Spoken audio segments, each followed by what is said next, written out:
I'm Helga from Helga's Pennsylvania Cooking. A new year, a new series. So one of the things I get asked for quite a bit are slow cooker or crock pot recipes. So I'm starting a new series that's going to feature these. I might incorporate some other aspects like the game, because I have a lot of venison and I have some moose meat that was given to me, so I use it. But these are pretty simple recipes that I'm going to show you. They're great for convenience, they're great for being busy, basically one-pot meals. The moose stroganoff one that I'm going to show you today, or beef stroganoff one, is a one-pot meal.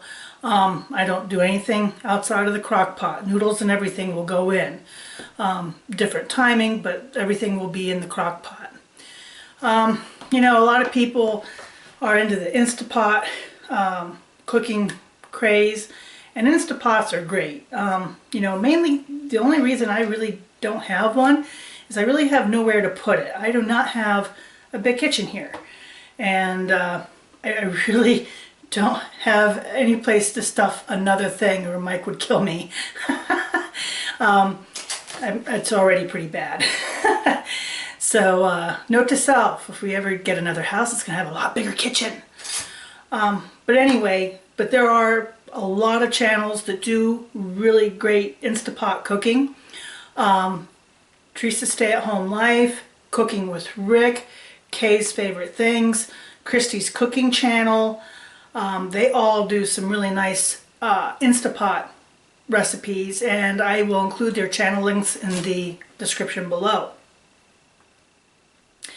For the rest of us that are old school and still sticking it out with the old favorite crock pot, or those of you that don't cook much and don't want to fuss with new gadgetry, no matter how convenient, the old style crock pot is still the main standby and still just as serviceable today as it was all those years ago. I still love it, and doing things in it allows the flavors to come together over time and really develop deep flavor profiles that's hard to replicate. So, crock-pot still win for me in a lot of categories. So I'm going to show you how to make basically beef stroganoff, although I'm using moose meat today. The moose meat that I got today actually was sourced by my now retired work partner, who gets a chance to go up to Newfoundland occasionally to do moose hunts. And he went up this past year in October, and he got one. If I find the picture of it, I'll include it for you. But anyway, he shared some of the spoils with me, and it also makes me think of, I have a friend up in Newfoundland, and that is Mustang 774. If you don't know him, check out his channel. He has a lot of neat bushcraft and outdoors type things that you might enjoy, and it's pretty neat country up there. A little different perspective for those of us down here in the States. But anyway, this is going to be the moose version, so all you Canadians ought to be happy with this. Like I said, this is a treat for me. So let's get to it. Things I'm going to share with you quick, and I have mentioned this in my previous videos when talking about making game, moose meat, venison, elk, any of those. This is how I prep it. I take these, I take any of the meat, you know, get it thawed, and then I put it in whole milk and let it sit in a Ziploc baggie like this overnight. That gets any gaminess out of the meat, and the enzymes in the milk help tenderize the meat. And that's an old game trick I was taught by a good friend of our family's back when I was very small, and she actually wrote a game cooking cookbook. So I've been doing this a while. Anyhow, these are the loins or back straps. I usually will use roast meat, but he actually gave me these, and I actually didn't get much for roast meat, so I'm using them.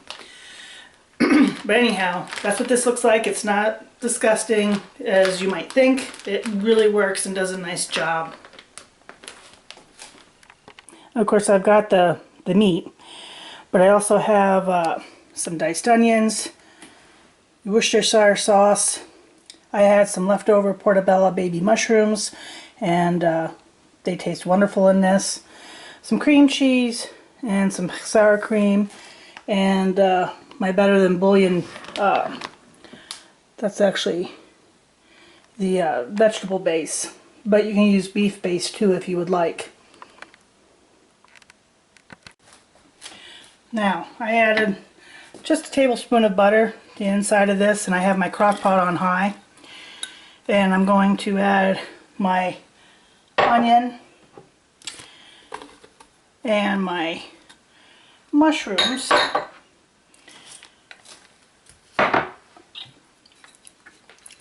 And a dash of the Worcestershire sauce. I'm going to cut up my meat, and I'll show you adding that and then making the broth with this, and we're going to let this slow cook for a while.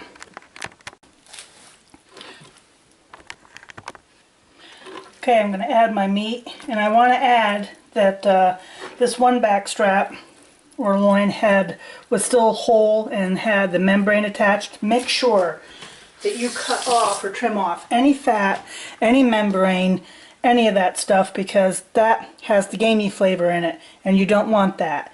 And cut cross grain on the meat. So do, and cut it in strips that comes out about like this, and it should be about right. It'll cook up more quickly that way and more evenly. I'm going to add some seasoning.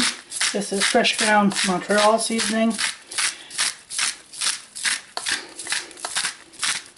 Has garlic and cracked pepper and sea salt,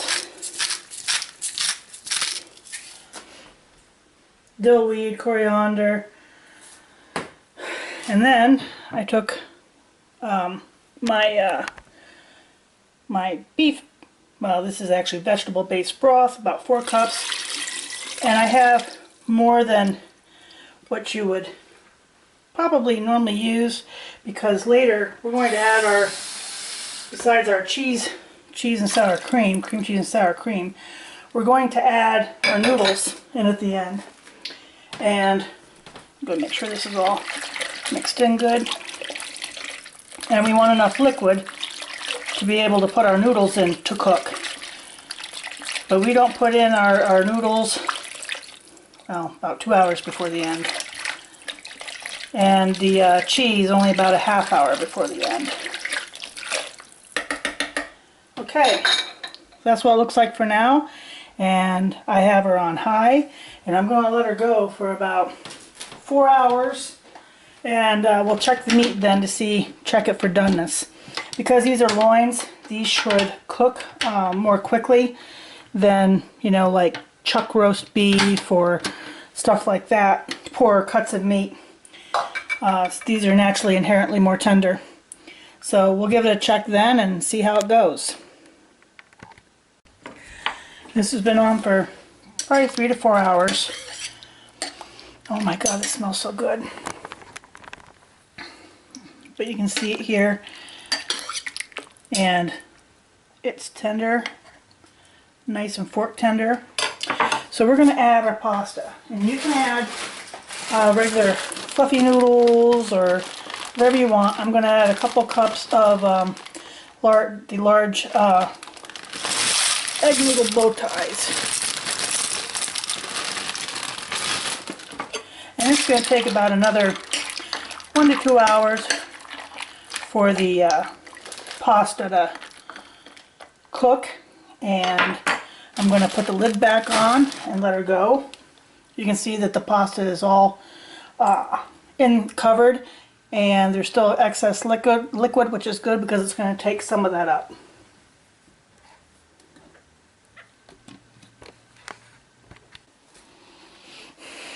Okay guys, it's been a little over an hour. But my pasta's pretty well done. You don't want to let it go too much that it gets mushy. But see, they're still good. They're not mushy yet. Now we add the last couple pieces to this. The sour cream.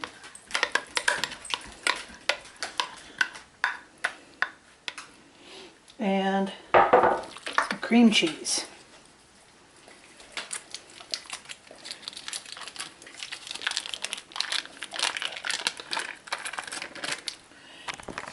And this makes it nice and super creamy. Super creamy. Now I'm going to stir this in and get this incorporated. And we're just going to let it go like another 15-20 minutes so that this can come together.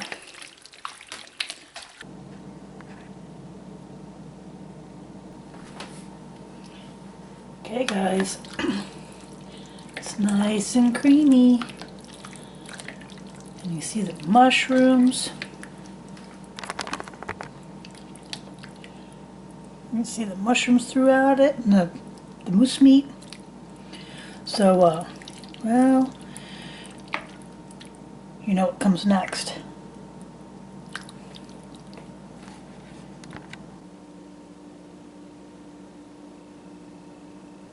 So you know what time it is. Taste test time. You can see what it looks like. And you can see the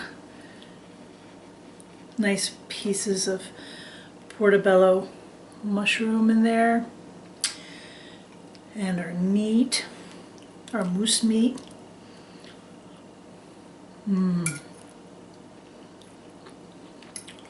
So tender.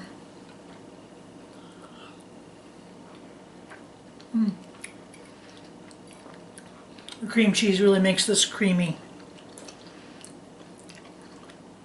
So, total cook time, it took around 3 to 4 hours to do the first part with the meat in the slow cooker.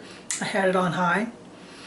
And then it took about another hour and 15 minutes to do the noodles, and another 15 minutes to incorporate the cheeses.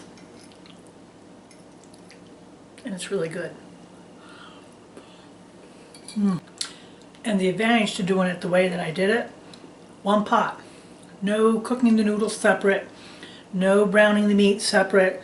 Everything went in the crock pot, one pot, done.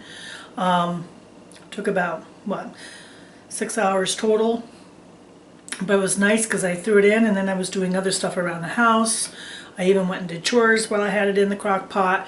So it frees you up in a lot of ways, and it's a really good hearty dinner. Of course you can use beef with this, you can use lamb, you can use venison. It's really good just with any of those.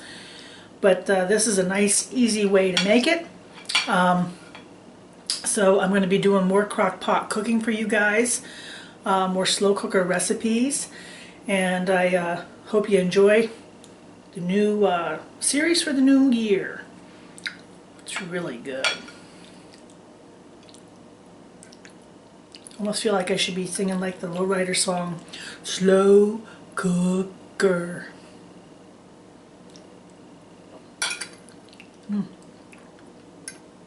Very much good.